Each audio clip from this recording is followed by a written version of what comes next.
monsieur le directeur de cabinet, messieurs les directeurs généraux, chers collègues de l'administration du ministère des Transports et représentants de tous les projets et établissements publics qui sont sous tutelle du ministère, chers journalistes, salam alaikum wa rahmatullahi wa barakatuh. L'honneur m'a été donné par Madame la Ministre pour placer quelques mots de bienvenue. Bienvenue, bien entendu, dans cette séance. C'est une réunion qui regroupe tous les partenaires du ministère, donc de l'administration centrale, mais aussi des administrations régionaux, ainsi que les chefs de projet et partenaires du ministère. Je trouve que c'est une très bonne idée, d'abord pour vous en tant que collaborateurs, de vous rencontrer, d'identifier les défis qui vous attendent cette année 2026, tirer les leçons de 2025, puisque 2025, bien entendu, on a fait un exercice très important, qui est l'exercice de planification de nos actions, mais aussi l'évaluation trimestrielle et annuelle de ce qui a été planifié. Et cet exercice va continuer encore cette année de façon très intense. Très intense dans ce sens que le secrétaire du gouvernement que je représente ici est en train de mettre en place une plateforme de suivi de vos actions qui sera entièrement digitalisée.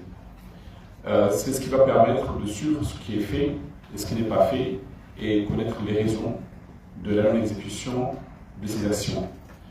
Donc c'est très important de placer ces quelques mots pour vous souhaiter une bonne et heureuse année 2026 et prier Dieu que toutes les actions que nous avons planifiées ensemble, qui ont été validées par le commissariat général au plan et le secrétaire général du gouvernement, puissent être réalisées cette année et faire plus, parce que, comme vous l'avez constaté lors des évaluations au Palais du Peuple de l'action du gouvernement, le taux d'exécution était peu élevé pour tout le monde, mais c'était un premier exercice.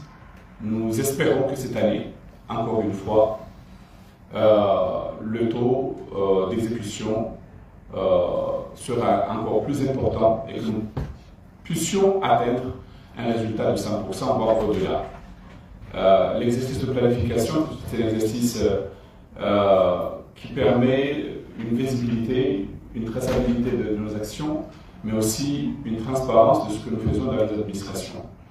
Donc, pour ce faire, nous avons initié ce processus de digitalisation qui va, il y aura ces plans d'action, bien entendu, mais il y a aussi pas mal de choses que nous sommes en train de digitaliser, les missions à l'extérieur, par exemple, et pas mal de choses que vous découvrirez au fur et à mesure pour cette année.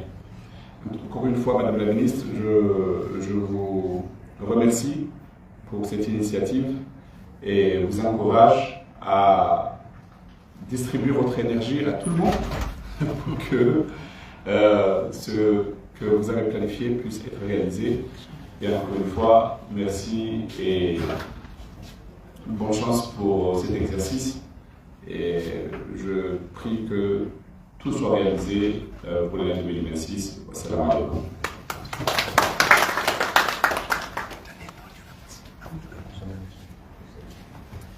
Merci, Monsieur le secrétaire général adjoint du gouvernement. Nous avions bien pris note de vos recommandations, de vos remarques pour atteindre le taux requis au niveau du PTA.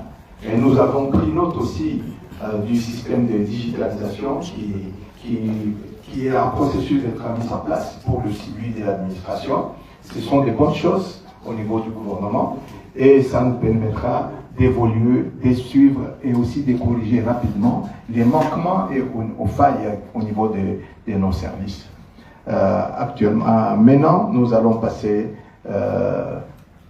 aux principales actrices des événements. C'est Madame la ministre des Transports, Madame Yasmine Alfet, qui a jugé utile et nécessaire de réunir toute son équipe pour un travail d'ensemble et qu'il a des recommandations, il a des souhaits concernant le travail collectif effectué et à effectuer, et aussi dans l'objectif d'atteindre les missions qui lui a été confiée par son Excellence, Monsieur le Président de la République, et atteindre aussi les objectifs du PTA 2026, qui a été déjà mis en place par le plan, et que nous sommes censés travailler ensemble en harmonie pour aller dans un bon sens de réalisation et d'augmenter nos taux de réussite pour les missions dédiées. Je vous en prie, Madame la Ministre.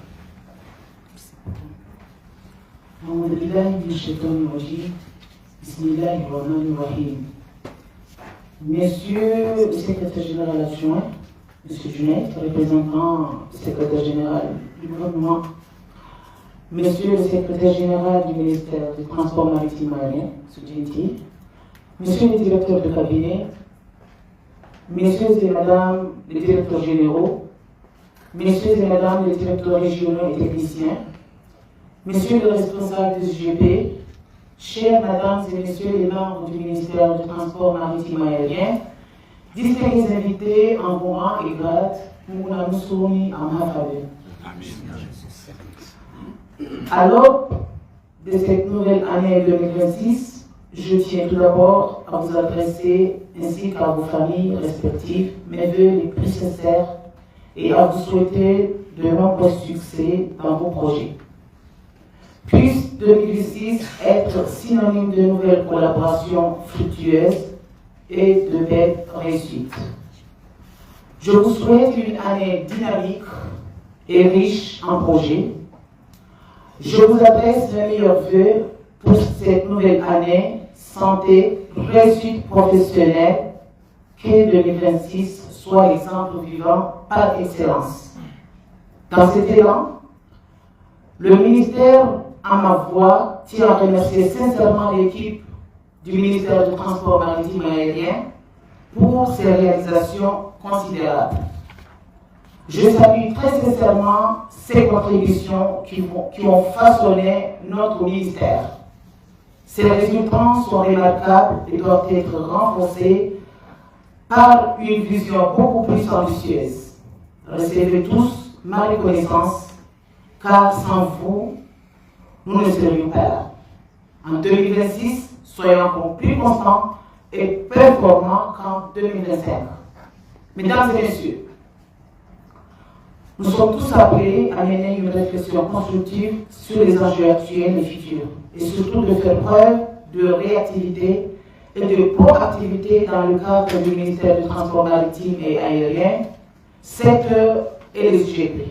Cette dynamique nous permettra d'atteindre les objectifs fixés dans le PTA 2026, notamment ceux concernant les missions attribuées à notre ministère. Mesdames et messieurs, sachez que de nombreux défis nous attendent et nous interpellent au quotidien, tant de la part du gouvernement que de la population. Redoublons tous nos efforts de manière collégiale et indubitable pour que notre savoir soit notre meilleure arme. Pour conjuguer nos efforts et lutter contre les imperfections et relever les défis. Malgré des résultats observables, beaucoup reste à faire. Je vous exhorte donc à faire preuve de plus de coopération et de solidarité pour répondre aux attentes de la population. Mesdames et messieurs, vous savez mieux que quiconque que notre ministère a du pain sur la planche. Travaillons de manière complémentaire pour lutter efficacement contre les maux qui le rongent et promouvoir les objectifs du PTA 2026, afin d'offrir une vision meilleure et plus humaine à notre population. Je le répète et je le répète, car tout ce que nous aspirons à réaliser doit se faire dans le respect des orientations du gouvernement pour le peuple comorien et les générations futures. Il est toutefois essentiel de développer un esprit d'équipe inclusif pour notre pays. Ceci signifie que grâce à l'intervention de la SECNA dans la sécurisation de la navigation dans les aéroports secondaires de Bandar Salam et Douani, nous pourrions mieux désenclaver nos îles et promouvoir un écotourisme responsable pour le bien de la population. Mesdames et messieurs, rien ne peut se faire sans une contribution collective, constante, réelle pour atteindre les objectifs du PCE, qui reste la dynamique prônée par son Excellence le Président de la République, Azali Assoumani. Ce programme s'inscrit pleinement dans le processus de transformation stratégique qui permettra à notre pays de répondre aux défis mondiaux contemporains comme les ETD 2030 et l'agenda 2063 de l'Union africaine. Cependant, nous devons, nous tous, y consacrer pleinement car il s'agit d'un programme susceptible de garantir la réussite des Comores. J'encourage donc l'ensemble de l'équipe à se donner à fond pour atteindre les objectifs du PTA 2026, car tous les efforts fournis de manière inclusive sont considérables et méritent d'être salués. L'important, je dis un adage, l'important n'est pas d'être optimiste ou pessimiste, mais être déterminé. C'est une citation de Jean Monnet. Mesdames et messieurs, pour conclure, au nom du ministère et à mon nom personnel, je vous remercie de votre aimable attention. Bravo.